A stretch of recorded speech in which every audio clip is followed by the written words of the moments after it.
On the voting tip, Michelle Obama was pissed, and I see a lot of today, no agenda, no vote. If there's no reparations, no vote. Like there's a lot of push this cycle for people to stay home again. How do we combat that, Allison? How are we gonna, Ashley? Excuse me. How do we combat that? Yeah, I mean, I think I used to work in the Obama White House. I'm a lifelong voter. I vote in every single election I can, even if there's only one surrogate judge on the ballot. So I know that it's not necessarily me who needs to be persuaded, but I do have cousins who, I say this all the time. I'm an Obama kid. You can't talk about my family. I may be able to talk about them, but it's like some people's lives never were bad under Bush. We're bad under Obama and are the same under Trump. And we do have to wake up. We have to realize that as people who work in public service, also the politicians, we cannot just rely on the Black community over and over, and particularly Black women, to show up. But I do think we also need to realize is that while our economic situations might not have changed, like this is a matter of life and death, literally. Like we are trapped in our homes right now because of poor leadership. And so no candidate is perfect, but we have to show up and vote. And I understand why people feel like the system doesn't work, but the best way to get the system to work for you is to be a part of it. Actually, I'm sorry. I'm sorry. No, you go. Actually, this is Drew. When I was trying to get African Americans to participate in being surveyed and being counted for things, one of the things that I said to my advertising agency is I don't need Black folks like the Black folks in this room. I said I need you to go out, because I was talking to a Black advertising agency. I want you to help me find my cousin who does not read the paper, who does not read the news.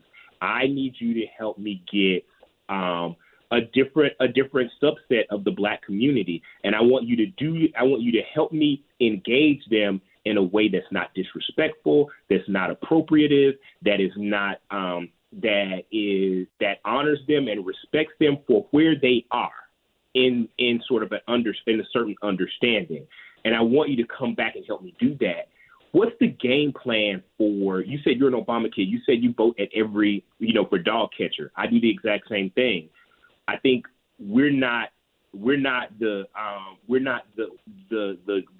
demo that is going to be potentially the turning point for this next election. How do we get those other folks? And how do we do it in a way that's not talking down to them, that's not, trying to tell them what to do? Well, the reality is, like, those conversations should have happened in 2016 for 2020. Part of the problem is that people come in right now or come in a week. You are using me if you just come when you need me. Like, that's what being used is. I know that.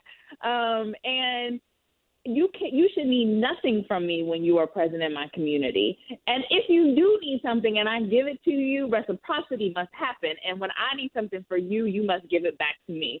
So I am not the target demographic, as you said, but I do know, like, we're talking about this in the census. We're talking about this when we're talking about voting right now. Voting is going to be real different this year. We're in the middle of a pandemic. People are going to have to vote by mail. Black people don't trust the Postal Service, research has shown. So we need to start working now, not in October, talking about vote by mail, how to make it accessible, how to make it. And when people are putting policies in place to have vote by mail in Georgia or in Wisconsin or in my home state of Ohio, go to the community and say, what would make you feel more comfortable? Not this is the policy that will work for you. What would make you feel more comfortable to vote by mail in the era of a pandemic? That's what my organization does. But then also, like, okay, you went out and you voted for Obama. Why? I honestly want to know why. Was it because he was a Black man? Did your life change? Why didn't you go? Don't be mad because you didn't get a vote for Hillary Clinton, but why didn't you vote for Hillary Clinton? Be inquisitive, actually care about people's answers, and have people be a part of the solution. So often, I'm in Washington, D.C., we have I live by Shirley Chisholm's statement that, like, everyone should have a seat at the table, and if you don't bring a folding chair, I need to make sure I have power that everybody has a chair. It shouldn't be on somebody else's responsibility to bring a seat to the table. I need to create a space. If I'm not a formerly incarcerated person, then I need to make sure there is someone formerly incarcerated at the table that's deciding policies on what happens to people in prison right now. If I don't have a child or a single mom, then I need to make sure that single mom is a part of the process from beginning. Unfortunately, that's not the way our system is set up, but our organization and many of other civil rights organizations are trying to make that change. Ashley Allison is here. Drew McCaskill is here. She is the Executive Vice President of Campaigns and Programs for the Leadership Conference on Civil and Human Rights. So convince people to vote in 2020, in May of 2020, to come show up in November by mail. Come on. If you got your parent, your father to give you the record collection, I know you can convince some people. Listen, if when they murdered Michael Brown, that wasn't enough, when they put kids in cages and took them away from their moms and dads on the border, that wasn't enough. But you personally are being impacted right now. Every single day, your life is on the line with this virus. There is a virus spreading across our country and the world that is taking the lives of Black people at disproportionate rates. It does not discriminate. It can come to your family. It can come to your front door. This is life or death. This is not the history story about what happened in the South when people were fighting the civil rights movement. This is our moment to have our voices made. Show up, do a couple clicks here and there. If you can scroll on Twitter, if you can click on Facebook, if you could do a TikTok, you can ask for an absentee ballot. You can fill it out. You can send it back, and you can save your life. Okay, so I'm in line to get a pair of Jordans, and I'm at the mall. I'm at Family Dollar. I don't have a mask on. I don't give a F about Corona. I'm doing Easter egg hunts and house parties. You're not reaching me right now. Then I need to go get my girls on Love and Hip Hop, and maybe they can reach you. I need to go get Megan Thee Stallion. We're doing a concert actually later this week with Megan Thee Stallion, Common, Nas. I don't have to reach you, but somebody will, and I will lift up every rock and flip over everything I need to find the right person. It might not be me. It might not be a celebrity or influencer. It might be your mom. It might be your grandma. It might be your best friend. But I'm going to tell that person, and then they're going to tell that person until we convince.